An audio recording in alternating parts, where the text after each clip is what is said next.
મહારાષ્ટ્રના જૂના સાવંતવાડીના કવઠીના ગોડસે પરિવારમાં જનાર્દનનો જન્મ થયેલ. કવઠી ગામ પર નિસર્ગ કુદરતની કૃપા હતી.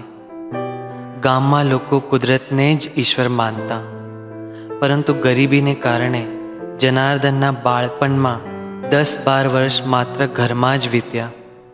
એના પિતા દુકાન ચલાવતા એને લેખન, વાંચન, ગણિતના સરવાળા, બાદબાકી, આંકડા, પલાખા શીખવતા.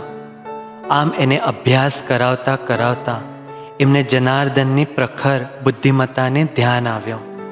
એમણે હિંમત કરી જનાર્દનને વેદ શિક્ષણ આપવા માટે બહાર મોકલવાનો નિર્ણય લીધો. રત્નાગીરીના કસ્બા સંગમેશ્વર અને આંજર્લે આ 2 ગામમાં વેદોનો અભ્યાસ માટે તેમણે વાસ કર્યો અને વેદનાનો અભ્યાસ માટે સંસ્કૃતના જ્ઞાનની આવશ્યકતા હોવાથી તેઓ નાસિકમાં જઈને રહ્યા. લગભગ 15 વર્ષ અભ્યાસ માટે કઠિન સંજોગોનો સામનો કરતા ઘરથી દૂર બહારગામ રહ્યા અને અભ્યાસ પૂર્ણ કર્યો. લુચ્ચાઈ પર તેમને ખૂબ જ ચીડ, ગુસ્સો. કોકણના માલવણ ગામની આ ઘટના. ત્યાં સમુદ્ર કિનારે એક બાઈ વિશી ભોજનાલય ચલાવતી. એને ત્યાં જમીને પ્રવાસીઓ નાવ પ્રવાસ કરતા, પણ એ પ્રવાસીઓને હંમેશા જાણી જોઈને મોડું કરતી. બોટ છૂટવાની સમય થવાથી પ્રવાસીઓ કાકુ પીરસો છો ને, અને એ હા પીરસું છું ને એમ કહી સમય પસાર કરતી, મોડું કરતી. બોટ નાવ છૂટવાનો સમય થતો હોવાથી એ બિચારા પ્રવાસીઓ જેમ તેમ 2 કોળીઓ પેટમાં નાખી બોટ નાવ પકડતા અને રસોઈ બચી જતી. એને ફાયદો થતો. જનાર્દન સ્વામી એના આ વર્તનનું નિરીક્ષણ કરતા હતા અને એમણે એના માટે પાઠ શીખવવાનું નક્કી કર્યું. કેટલાક પ્રવાસીઓ સાથે તે પણ જમવા બેઠા. નાવ ઉપડવાનો સમય થઈ જતા પ્રવાસીઓ જેમ તેમ 2 કોળિયા ખાઈને નાવમાં બેસી ગયા, પણ જનાર્દન સ્વામી તો શાંતિથી જમતા રહ્યા. એમણે બાઈને કહ્યું, તાઈ ભાત પીરસો ને.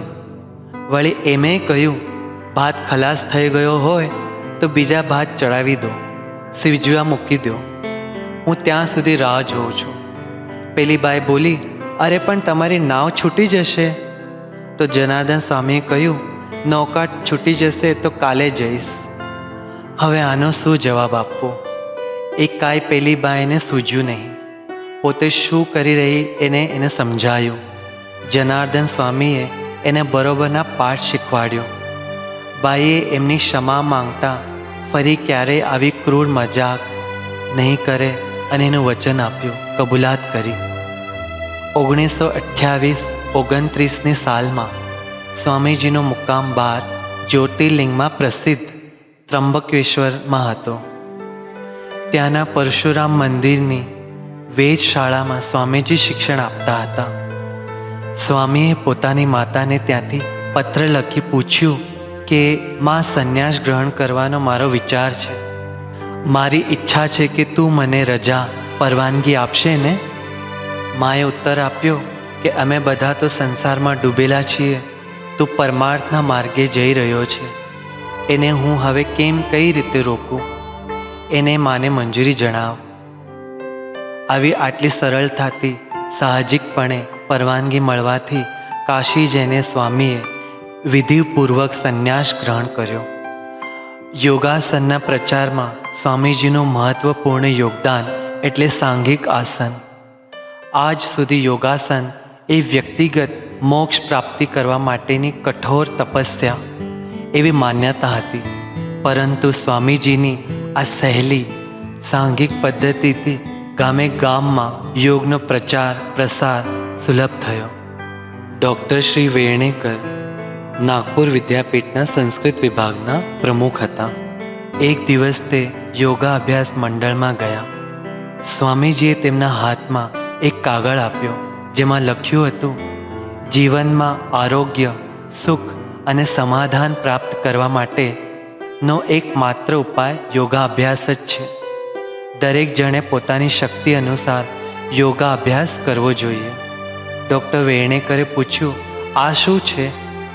સ્વામીએ હસતા હસતા કહ્યું, આ અર્થવાળો સંસ્કૃત શ્લોક હમણાં જ કરી આપો.